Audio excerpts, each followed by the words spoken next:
Hi, it's January 27th, 2017.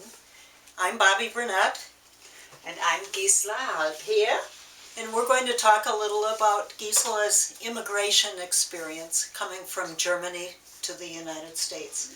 So Gisela, thank you for talking to me today. Let's start out. Tell me a little bit about where you came from. I came from Zweibrücken, Rheinland-Pfalz in Germany. That's near the French border. Ah. And I came in November 1959. When I left my hometown, I was 21 years old. Mm-hmm. And I came with the Lufthansa from Frankfurt to Chicago. Uh-huh. And there my girlfriend, Ursula, and her farmer husband picked me up in Chicago, which was very exciting for me to see a big, large city like that. Oh, I come from a small town. I mean, we had 32,000 occupants there. And they took me to their farm, and I stayed for a while. In the meantime, of course, I met Ernest Halbheer from Switzerland. And in 1960, I met him in January, and we got married in April 61. And so when you came over, you hadn't met Ernie before, no. and I did you expect that you would stay forever? No, I wanted to visit, but Ursula told me if you want to stay for a long time, you get your immigration papers. So I had to wait 6 months to get so I could stay as long as I wanted to. I see. And that was the idea. Yeah. I didn't know if I liked it or not. So tell me a little bit about your decision to come at all. I know you had told me previously that you knew Ursula before you left. We were in girlfriends in Germany already. Our parents were friends already, and Ursula and I, we were friends. And she was from your same town. Yeah, hometown. And she met her husband, a farmer, now through my brother in my hometown.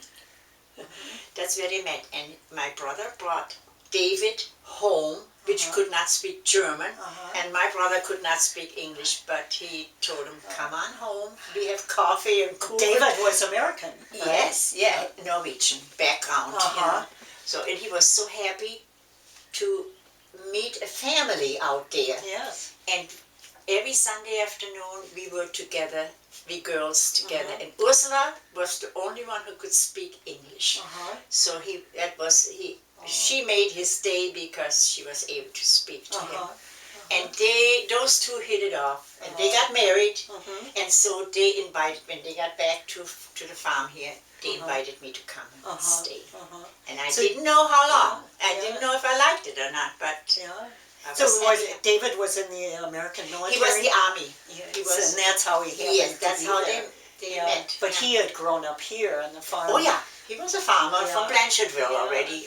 Okay. Yeah. So they got married, and then Ursula says, Gisela, why don't you come on over? And she needed someone because we were not farmers, and she was a private secretary, and she didn't know anything about farming, and she got pregnant, and so I said, I'm coming. I love to come and help you stay. Wonderful. But by the time she had the baby, her mother was able to come then, and I got a job at the hospital here in the kitchen in Monroe. Then, I needed the income then, Sure. What did your family in Germany think when you said, I think I'll go see Ursula they were all right with it. And my mother always said, you can come home anytime you feel like it. I sent you the money. That was a good backup. Did you have brothers and sisters? 3 brothers, yeah. And did any of them come either to live or to visit? Just to visit. Just to visit. Oh, what a time. Did you travel with anyone on the flight over? There was a young man. He went to his uncle in Boston or somewhere as a baker. And we just were sitting next to each other, and we were riding back and forth for a month or two, and then we dropped it. You know how this goes, but he went his way. And Well, we just talked, you know. He was excited and I was excited just to come, which I never meant anywhere in Germany. I mean, really, it was quite courageous. I think it's very courageous. Yes.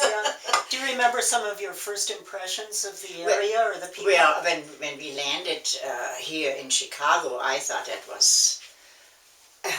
I mean, the city was under snow, but just the size of it, I couldn't believe it. You know, I could not believe it, you know, when we landed. And in Ursula and Dave picked me up in a little Volkswagen, and the snow was higher than that Volkswagen. I couldn't see around. I couldn't see nothing in the streets anymore. But that was my first impression. Oh my goodness, the winter, which we had mild winters in Germany. We do have mild, you know. So I was not used to snow. First thing I had to buy boots, of course, you know, snow boots. But I liked it. I loved it. We went on the farm. I loved the farm, and everything was so free. Everything was nothing under pressure, and you know. And this farm was near Albany. Blanchardville. Oh, near Blanchardville. Yes. Okay. Yes, in Blanchardville. This was Hermanson's. Is that correct? Yeah, Hermanson's. David and David and Hermanson. Yeah. Through my brother, which they met. I got over here, you know. I needed a sponsor to come. So Dave signed for me, you know, in case of something happened at the hospital or something. So that was my story. And did you meet other Germans when you got there? Were there others around, or just you and Ursula? And you know, Ursula brought me to night school, and all I met was Swiss, which we did not know. They were talking Swiss because I never went to Switzerland. I had no idea the language, you know. So Ursula and I, we looked at each other, and she said, I don't know. And I said, are those Swedish? Well, we found out. Then Ernest followed us home. He had a car. He followed you home. And he wanted to give us a ride home to Ursula's apartment. At that time, they stayed in an apartment when she brought me here, you know. And well, I met Ernest. So you met Ernest and a year later, then we got studying English. I had turned on the television to learn English, you know. So the language. That's wonderful. So, where was the night school? That was in Monroe High. Middle school, I believe middle school, which was the high school at the time. Did you come like once a week, or? Once a week we had night school, But I did not learn English because all those young Swiss guys made their citizenship in April, and so the teacher, he taught just the government. You know, you were questions about it when you made your citizenship. And so I could Rather not... than the language. All I understood was the White House. The White House. I said, oh boy, what is this about? But it was, he taught to make them citizen. After 5 years, you have to make your you can make your citizenship. And we were married, and 5 years later, then I made the citizenship too. And so did Ernest. We went together then, yes. Where were you married? In Monroe. We were married in Monroe because he lived in Albany on the farm. And then he worked in Broadhead, and so he came to Monroe, you know. And he had a lot of Swiss friends here, Godi and all that. So, so this was our base. Did you stay with Ursula and David on the farm? No, until and I went I took an apartment because I had a job then at the hospital. So it was close by the hospital. Swiss family, Bösiger. They're really Swiss, you know, which was wonderful. They helped me a lot, you know. I worked at the hospital, and I had a room there. And I ate at the hospital, so just a room. That was nice. And then a year later, we got married, and then I moved out. And then we moved to Monroe, and then... Were you homesick when you came? I'm homesick just for my family. Sure. For my brothers and my parents, of course. They were still alive, That I missed, you know. But how did you communicate with them in those days? Just in writing. In writing. We had no telephone at home. We couldn't call. And if we would have called, can you imagine the price? It would have been so very high price. expensive in those That's what days. Ursula said. She called once in a while her mother because she was alone in Zweibrücken at home, and she said, you know, $20 is nothing, and you know, in a few minutes, that time, that was a lot of money. How things change. Yeah. Yes, yeah. So how long was it before you went back to visit? 6 years. 6 years. I brought my husband home to my hometown. And that was the first they had met him? Yes, yes. And did they approve? Maybe I shouldn't ask this on camera. I guess they did. I think they did. And my mother, you know, diplomatic, she says, well, if you like him, that's all it matters, you know. If you get along, that's all it matters. But they could not understand each other either anymore. Well, Ernest knew High German, you know, but my mother could not understand. She came 8 years, 2 years later, after 66, we went home. 2 years later, she came by herself, and we lived in Monroe yet here, you know. And she says, I cannot understand. What did he say? What did he say? So was that the first that, was that the first that you met his family too? That was the first trip, yeah. Oh boy, yes. All the family, and he had 3 brothers and a sister yet out there. But we flew to Switzerland, and from Switzerland, my brother came from Germany and picked us up in Switzerland and drove us home to my hometown. Oh, yes, what a trip that it was. It was exciting, you know. And then I know that you didn't live here in Monroe all the time. No. Tell me where else you lived. We lived, first we went to the cheese factory, Bergie Creek down there, and we worked there for 8 months. Well, it was not my thing, getting up 3:30, 4 in the morning, making Limburger cheese. I mean, that was tough on me, you know. And so Ernest says, okay, first we're going to go home again one more time, and then I look for another job. And so he did. He found another job then, First he worked in Brodhead, but that was not too much traveling, you know, winter time, snow, ice. Then we moved to Rockford, and we lived in Rockford 28 years. And then we came back to our Swiss friends. I can call them now Swiss friends because I do understand everything what they're saying. What year did you come back to Monroe then? It's been 22 years now. Let's see, figure it out. Oh, in Monroe? Yes, now we're back in Monroe, 22 years. And I know that you and Ernest both are members of the Swiss Singers. Did you, was music a big part of your life before at home, that? We always were singing, yes. I didn't play the piano. My 2 brothers, my 2 oldest brothers, they played the piano. But we were singing, Mother was singing with us all the time. This was our pastime. Well, we had no television and one radio, and you know, And I know you have one daughter, Heidi. Tell us where she lives. In La Crosse, Wisconsin, and she has 2 children, so. Family I miss. See, this is, I always will miss a family. I wish I would have had more children or relatives here, you know. So, but that's the way it is. But otherwise, I just love it here. I mean, your friends we never, your family. Because when we got married, I told Ernest, I said, now is the time we can move back to Switzerland. If you were, you know, Swiss was his thing. And he said, no, I think I like it better here too. So we both are really happy. I mean, that was our destination, and we're still here. We just love it. I never would have went back anymore, really. Too much of a change, you know. Well, we are certainly happy that you chose to live here. That fateful meeting between your brother and your brother who didn't speak any English. Right. David Hermanson, who didn't speak a word of German, and just an act of kindness of inviting him home.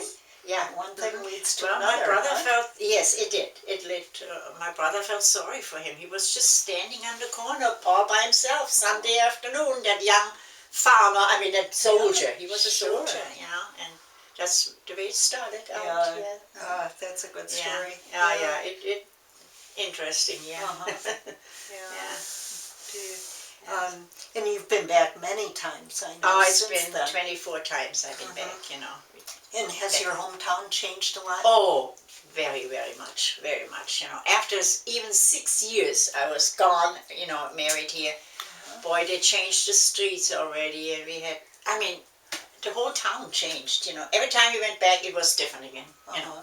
There was this one-way street, or that passenger zone, and so, I mean, things like that changed.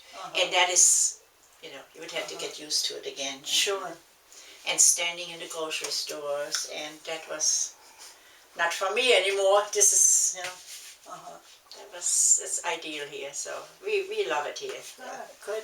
Are there other stories that you'd like us to know, or other memories about when you first came? What happened, you mean? Well, I don't know. I think you had mentioned to us before that when you first worked at the hospital that people were kind to you and you made some friends there. Well, there was one good thing. There were a lot of Swiss ladies working at the in the kitchen there, which my language, you know, a barrier here.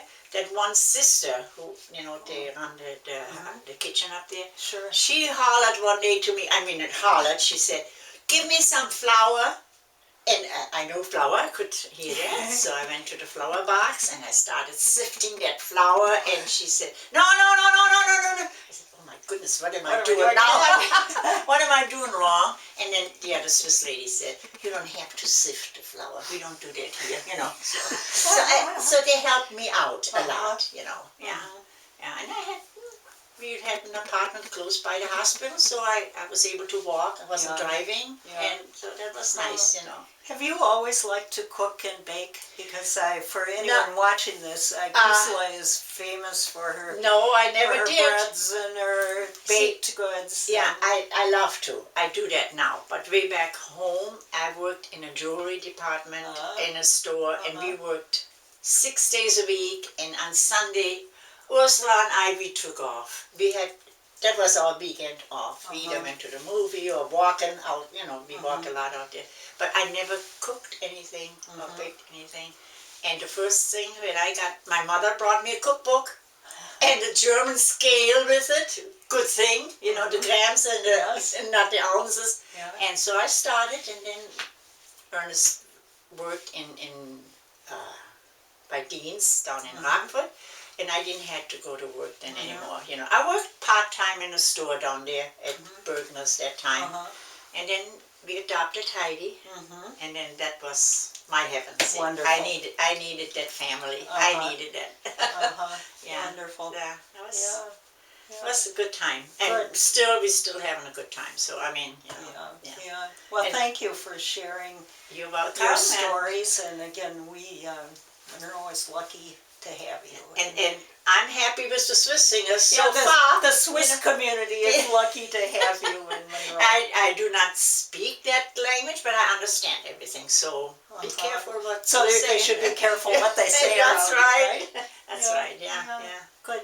Thank you very much. You're so welcome.